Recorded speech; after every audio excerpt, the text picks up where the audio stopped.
Sir నమస్కారం sir. నమస్తే. Sir Zakir Hussain గారు ప్రపంచ ప్రఖ్యాతిగాంచిన తబలా విద్వాంసులు. సో నిన్న కొన్ని అనారోగ్య కారణాల వల్ల ఆయన కన్నుమూయడం జరిగింది సార్. మరి ఈ నేపథ్యంలో అంటే ఆయన జర్నీ గురించి మొత్తం ఎక్స్ప్లెయిన్ చేస్తారా సార్? మనం చాలా సినిమా పాటల్లో కూడా ఆయన ప్రస్తావన ఉంటుంది. అవును. అంటే భారతీయుడు భారతీయుడు 2 అని గుర్తొస్తుంది, కానీ మనకి యాక్చువల్గా భారతీయుడిలో ఒక పాట ఉంటుంది, టెలిఫోన్ ధ్వనిలా నవ్వేదానా. ఆ పాటలో జాకీర్ హుస్సేన్ తబలా నువ్వేనా అని ఒక లైన్ ఉంటుంది. ఎవరి జాకీర్ హుస్సేన్ అని చాలామంది వెనక్కి తిరిగి చూశారు, కానీ నిజానికి అప్పటికే ఆయన లబ్ధ ప్రతిష్ఠుడైనటువంటి తబలా విద్వాంసుడు. ఆయన తబలా విద్వాంసుడు మాత్రమే కాదు, ఆయన వెస్ట్రన్ మ్యూజిక్ని అన్నిటినీ అవపోసన పట్టినటువంటి వ్యక్తి. విపరీతమైన లెర్నర్ ఆయన, అంటే నిత్య విద్యార్థి. ఏ కొత్త సంగీతాన్నైనా ఆయన ఆకలింపు చేసుకునే ప్రయత్నం చేసేవాడు. ఆయన ప్రత్యేకత ఏంటంటే ఫ్యూజన్ చేయటంలో ఆయన చాలా సిద్ధాస్తుడు.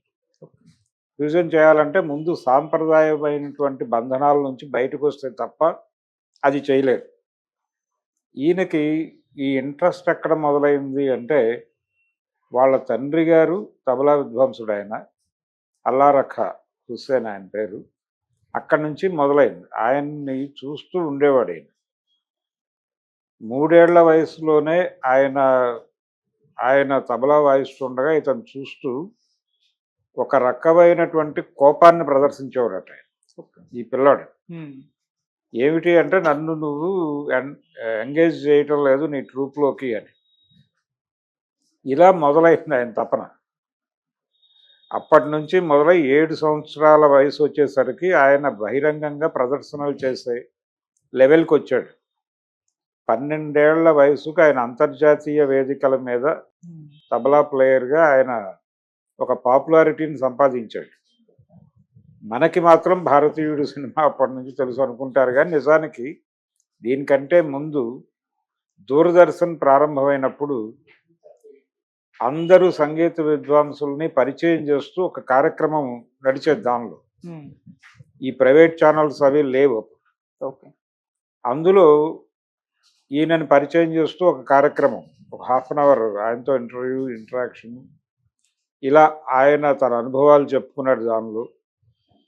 అందులో ఆయన చెప్పిన మాట ఇది, మా తండ్రి గారు చెప్పాడు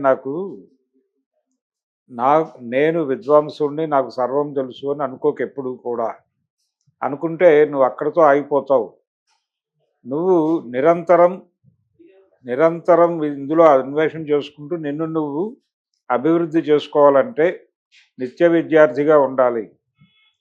ఎక్కడా కూడా ఏ రకమైన కామెంట్ ఎవరి మీద చేయకు. ఎందుకంటే ఎవడైనా చేసినటువంటి ఒక ట్యూనో లేకపోతే మరొకటో ఒక సంగీత విన్యాసము నీకు ఇబ్బందికరంగా అనిపించవచ్చు. అనిపించినప్పుడు నువ్వు వెంటనే దాన్ని జడ్జి చేసి ఒక స్టేట్మెంట్ ఇవ్వద్దు. ఇవ్వకుండా దాన్ని విను, ఒక 10 సార్లు 100 సార్లు విను, పాజిటివ్గా విను. నెగిటివ్ అనేది నీకు వద్దు. ఈ పాజిటివ్గా వింటున్నప్పుడు నీకు వాడు ఏ కాన్షియస్నెస్లో ఉండి చేశాడో, ఏ కాంటెక్స్ట్లో చేశాడో నీకు అర్థమవుతుంది. అర్థమైనప్పుడు వాడు చేసినటువంటి ప్రయోగం నీకు జీర్ణమవుతుంది. అప్పుడు నువ్వు అలా చేయాలని నీకు అనిపిస్తుంది. అలా నువ్వు ప్రతి దానిలో నుంచి ఏదో ఒకటి వెతుకు. ఆ వెతుక్కుంటూ ముందుకు వెళ్ళటమే మనం చేయవలసింది. అంతే తప్ప పరిపూర్ణుణ్ణి అనేటువంటి అభిప్రాయం ఎప్పుడు అయితే నీ మనసులోకి ప్రవేశించనిచ్చావో నువ్వు ఇమ్మీడియట్గా నీ ఎదుగుదల ఆగిపోతుంది అని ఒక మాట చెప్పాడట ఆయన. ఈయనే చెప్పాడు ఆ ఇంటర్వ్యూలో, ఇలా చెప్పాడు మా నాన్నగారు. అది జీవితాంతం పాటించాడు. అందుకని ఆయన ఫ్యూజన్లోకి ఎంటర్ కాగలిగాడు. ఎవరితోనైనా కలిసి ఆయన పని చేయగలిగాడు. ఏ వేదిక మీదనైనా ఆయన హాయిగా వెళ్ళి తన సంగీతాన్ని వినిపించగలిగాడు. ఆ తర్వాత జనరేషన్ ఈ సినిమా పాటలు, అలాగే ఆ దూరదర్శన్ పరిచయము, అలాగే జాతీయ సమగ్రత చాటడం కోసం అందరూ సంగీత విద్వాంసులతోనూ ఒక కార్యక్రమం చేసింది దూరదర్శన్ ఆ రోజుల్లో. అంటే వేర్పాటువాద ఉద్యమాలు ఉధృతంగా నడుస్తున్నటువంటి కాలం అది. అంటే ఈస్టర్న్ స్టేట్స్, ఈశాన్య రాష్ట్రాలు అంటారు. అక్కడ తర్వాత పంజాబ్లో ఖలిస్తాన్ ఉద్యమం, అస్సాంలో అస్సాం గణ సంగ్రామ పరిషత్ ఉద్యమం, ఇవన్నీ నడుస్తున్నటువంటి దశలో జాతులు విముక్తిని కోరతాయి అనేటువంటి నినాదం ప్రతి చోట ప్రతిధ్వనిస్తున్నటువంటి సమయంలో నేషనల్ ఇంటిగ్రిటీ కోసం ఒక కార్యక్రమం చేయాలి అని చెప్పి కేంద్ర ప్రభుత్వం నుంచి వచ్చిన ఒక ఆదేశం మేరకు దూరదర్శన్ వాళ్ళు డిజైన్ చేసిన కార్యక్రమంలో జాకిర్ హుస్సేన్ చాలా ప్రముఖంగా ఆకట్టుకున్నాడు ప్రపంచాన్ని. బాలమురళీకృష్ణ గారు పాడారు, భీమ్సేన్ జోషి పాడాడు దానిలో.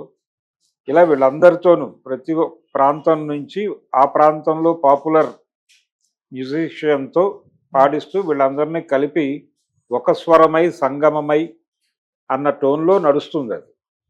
సో మా సంగీతం రకరకాలుగా ఉండొచ్చు కానీ మేమందరం ఒకటే అనేది చెప్పడం ద్వారా నేషనల్ ఇంటిగ్రిటీని చాటి చెప్పడం అనేది, జాతీయ సమగ్రతను చాటి చెప్పడం కోసం చేసిన ప్రోగ్రాం అది. దాంట్లో జాకిర్ హుస్సేన్ చాలా అట్రాక్ట్ చేశాడు ప్రపంచాన్ని. ఈ ప్రయాణంలో భాగంగా ఆయన అనేక వేదికల మీద తబలా విద్వాంసుడిగా ప్రపంచానికి తెలుసు. పర్టికులర్గా ఆయన ఫ్యూజన్ చేయటంలో చాలా సిద్ధాస్తుడు. ఈ క్రమంలోనే గ్రామీ అవార్డు గెలుచుకున్నాడు ఆయన. సంగీత అకాడమీ అవార్డు గెలుచుకోవడంతో పాటు 83 ఆ ప్రాంతాలకే ఆయన గెలుచుకున్నాడు. అది ఆయన గెలుచుకున్నటువంటి అవార్డులో ప్రెస్టీజియస్ అవార్డు గ్రామీ అవార్డు 2009లో, నాకు గుర్తున్నంత వరకు 2009లో వచ్చింది అది. ఆయన మిక్కీ జార్జ్ అనేటువంటి ఒక వ్యక్తితో కలిసి చేసినటువంటి ఒక ఆల్బమ్, దానికి అవార్డు వచ్చింది. చాలా పాపులర్. అంటే ఈయన దేన్నైనా యాక్సెప్ట్ చేస్తాడు చేసి దానికి తన వాయిద్య పరికరం ద్వారా ఏ మేరకు ఎన్హాన్స్ చేయగలను అనేది ఆలోచిస్తాడు తప్ప ఎక్కడా లిమిటేషన్స్ ఉండవు. తన్ని తాను ఒక పరిధుల్లో కుదించుకోకుండా ఆయన కదిలాడు. అందువలన ఆయన ఈ జాతీయ చిత్ర పురస్కారాల వేదికల మీద ప్రధానంగా ఆయన కచేరీ ఉండేది. ఇంటర్నేషనల్ ఫిల్మ్ ఫెస్టివల్స్లో ఆయన ఏదో ఒక ప్రోగ్రాం చేసేవాడు. ఆయన మరణించింది కూడా శాన్ ఫ్రాన్సిస్కోలో చనిపోయాడు ఆయన. ఇలా ఆయన భారతదేశం నుంచి మొదలై క్రమంగా అంతర్జాతీయ మనిషిగా మారిపోయాడు. ఈ అల్లా రఖా హుస్సేన్ నుంచి ప్రారంభమైనటువంటి ఈ సంగీతం, ఈ ధార ఆయన ప్రపంచవ్యాప్తం చేయటంలో చాలా ప్రముఖమైన పాత్ర పోషించాడు. ఒక ఇన్స్ట్రుమెంట్ వాయిద్యకారుడిగా, ఆయన ఏదో తబలా వాయిద్యకారుడిగా మాత్రమే కాకుండా సంగీతానికి సంబంధించి ఆయన ఒక సిద్ధాంతాన్ని ప్రతిపాదించాడు. ఆ సిద్ధాంతం ఏంటంటే, సంగీతానికి ఎల్లలు లేవు అని మనం చెప్తున్నాం కానీ మనకి మనం రిస్ట్రిక్ట్ అవుతున్నాము. ఈ రిస్ట్రిక్షన్స్ అనేది పెట్టుకోకండి, మీరు ఎటు ఎటు ప్రయాణం చేయటానికైనా సిద్ధపడండి. అలాగే జానపదంలో సొగసు మీరు పలికించగలగాలి. పలికించాలంటే ఆ ఆత్మ మీకు తెలిసి ఉండాలి, ఆ జీవనం తెలిసి ఉండాలి. తెలిసినప్పుడు మీరు దాన్ని మీకు ఎక్కడో వినిపిస్తుంది ఒక ఫోక్ ట్యూన్, వినిపించినప్పుడు మీరు వెంటనే దానికి కనెక్ట్ అయిపోయి మీరు మీ వాయిద్యాన్ని అక్కడికి తీసుకెళ్ళిపోతారు, ఆ ఏరియాకి. అది ఆ ప్రాంతపు వాయిద్యంగానే అనిపించేలాగా మీ విద్య నడుస్తుంది.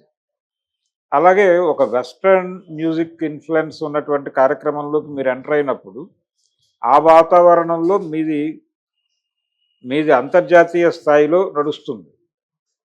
ఇలా ఎక్కడికి వెడితే అక్కడ మీరు దానిలో మిక్స్ అవ్వటానికి సంబంధించి మీరు ఏ రకమైన ఎల్లలు పెట్టుకోకుండా మిమ్మల్ని మీరు ఓపెన్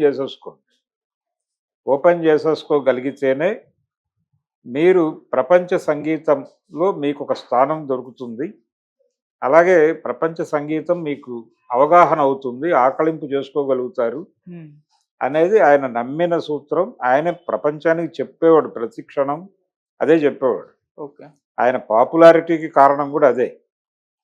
ఆయన ఎక్కడా కూడా ఎల్లలు పెట్టుకోలేదు. అంటే బాలమురళీ కృష్ణ గారు అంటారు, కర్ణాటక సంగీతం అంటారు కానీ అది ఈ ప్రాంతానికి పరిమితమైందో ఇంకో చోటకి పరిమితమైందో కాదు. అది యాక్చువల్గా కర్ణాలకి ఇంపైనటువంటి సంగీతము, కర్ణాలకు రుచించేటువంటి సంగీతము, అంటే చెవులకి ఇంపుగా ఉండేది ఏదైనా కర్ణాటక సంగీతమే అంటాడు ఆయన.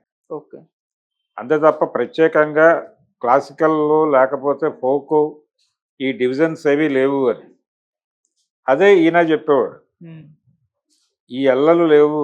ఆయన క్షుణ్ణంగా క్లాసికల్ నేర్చుకున్నాడు, క్షుణ్ణంగా క్లాసికల్ నేర్చుకున్నాడు. అలాగే ఈ వెస్ట్రన్ మేజర్ మ్యూజిక్ అంటారు, మేజర్ స్కేల్ ఇవన్నీ మేజర్ ఇలాగా అవన్నీ కూడా ఆకలింపు చేసుకోగలిగాడు. ఉమ్. అలాగే తన ఇన్స్ట్రుమెంట్తో పాటు ఉన్నటువంటి అన్ని వాయిద్య పరికరాల మీద ఆయనకు ఒక అవగాహన ఉంది. ఓకే. అలా విస్తృతమైనటువంటి పరిశోధన, నిరంతరం తెలుసుకోవాలనే తాపత్రయం,